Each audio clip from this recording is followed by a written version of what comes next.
These protesters in Mexico City say cross-border migration is changing their country's capital for the worse. Over the last decade, an influx of mostly American so-called digital nomads have moved here to work remotely and also enjoy a cheaper cost of living. Protesters say the newcomers have driven up rents beyond the reach of locals. If they're going to live in a country, they have to contribute to that country. The first and simplest issue is legal migration. They come here with visas or no visas, and still the change in purchasing power generates these problems of gentrification and displacement. I'm here because gentrification is just one more step towards colonization, dispossession, and the exploitation of our resources. Right now it's about the people, but it won't be long before they run out of oil, water, or lithium in other countries and come and take them from us. Many Americans in Mexico are able to still receive high salaries in dollars from U.S. companies by working on laptops from their apartments. The government is directing its public policies towards people with higher purchasing power, often illegally displacing local populations who have lived in these neighborhoods for 40, 50, and we have even documented cases of up to 60 years. In 5 years, rents have increased by 47%. This is violent for the local population. We are debating whether to pay for electricity, water, or food. Of course, we choose to eat. Some activists blame Mexico's government for encouraging them. However, there's no simple fix. Imposing tougher visa restrictions on Americans could worsen relations with the U.S.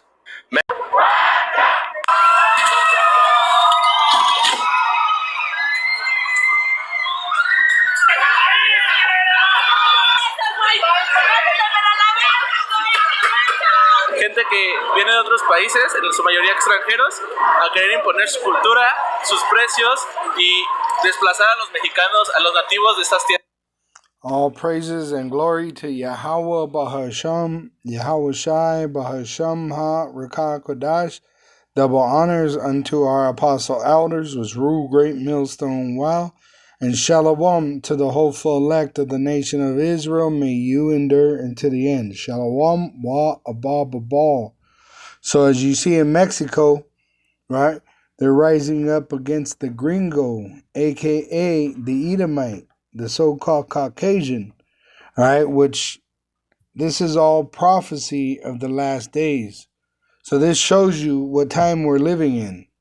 2 Ezra 9, verse 1, He answered me then and said, Measure thou the time diligently in itself. See what's happening in the present time according to the prophecies in the scriptures.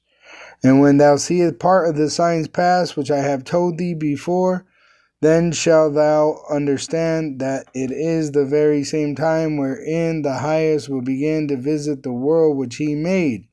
Therefore, when there shall be seen earthquakes and uproars of the people in the world, which this is happening, then shalt thou well understand that the Most High, Yahweh through his Son Yahweh Shai, which he's dealing with the elect group of men of Israel, the Israelite, on earth as prophets of those things for the days that were before thee, even from the beginning, which this was prophesied before the flood of Noah. For like as all that is made in the world hath a beginning and an end, the end is manifest. And that's what's happening. We're seeing the end manifest. And Esau is going to suffer great violence, the so-called Caucasian. All right, it's prophesied in Genesis 4 when Cain, which is the original Edomite, all right, it says,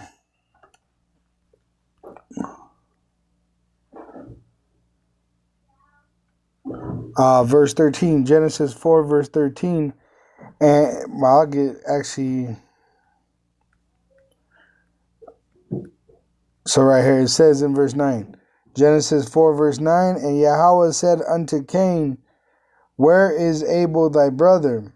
And he said, I know not, am I my brother's keeper? And he murdered his brother and hid the body, because his brother was righteous and Cain was wicked. just like Jacob and Esau. And he said, What hast thou done? The voice of thy brother's blood crieth unto me from the ground. When Abel died, his flesh returned to the earth, and his spirit went back to Yahweh. All right? And it says, And now art thou cursed from the earth, which hath opened her mouth to receive thy brother's blood from thy hand. When thou tillest the ground, it shall not henceforth yield unto thee her strength. A fugitive and a vagabond. A fugitive is they're running from their judgment as a murderer, as a thief, as a liar, as a blasphemer of the Almighty Yahweh and his son Yahweh Shai. It says, and a vagabond, which they are always up in everybody's business, shall thou be in the earth. And Cain said unto Yahweh, My punishment is greater than I can bear. Behold, thou hast driven me out this day from the face of the earth, and from thy face shall I be hid, and I shall be a fugitive and a vagabond in the earth. And it shall come to pass that every one that findeth me shall slay me. And that's how it's going to be in the kingdom of heaven. All right, there's going to come a day where this Edomite is literally hunted.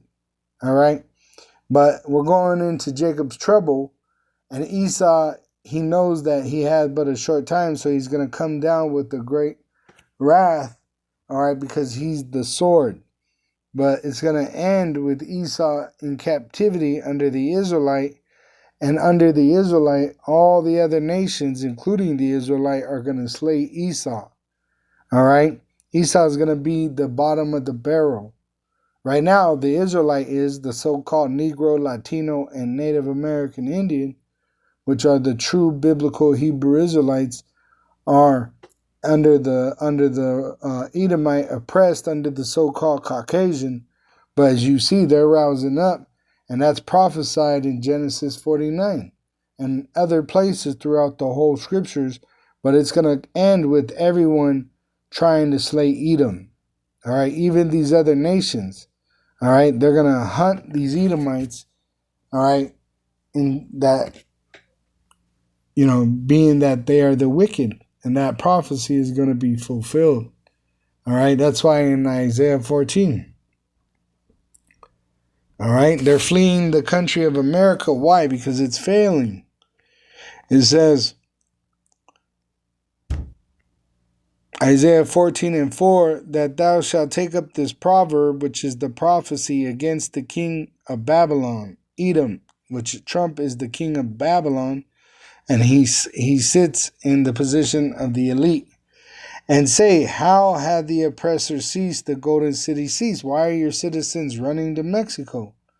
Because America is failing.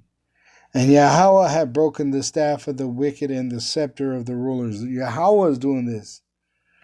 He who smote the people in wrath with the continual stroke, what he done unto us, he that ruled the nations in anger is persecuted, and none hindereth.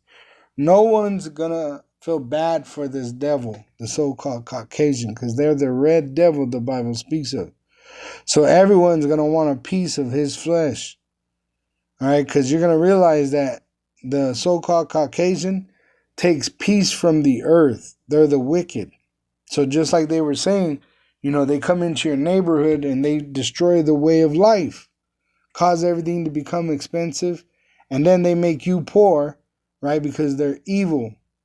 It says in NLT, you struck the people with endless blows of rage. The so-called white race has done this to the Israelites and these other nations, and held the nations in your angry grip with unrelenting tyranny. And this is why you've seen these people act out towards the so-called white race in these last days, because your shame is being revealed.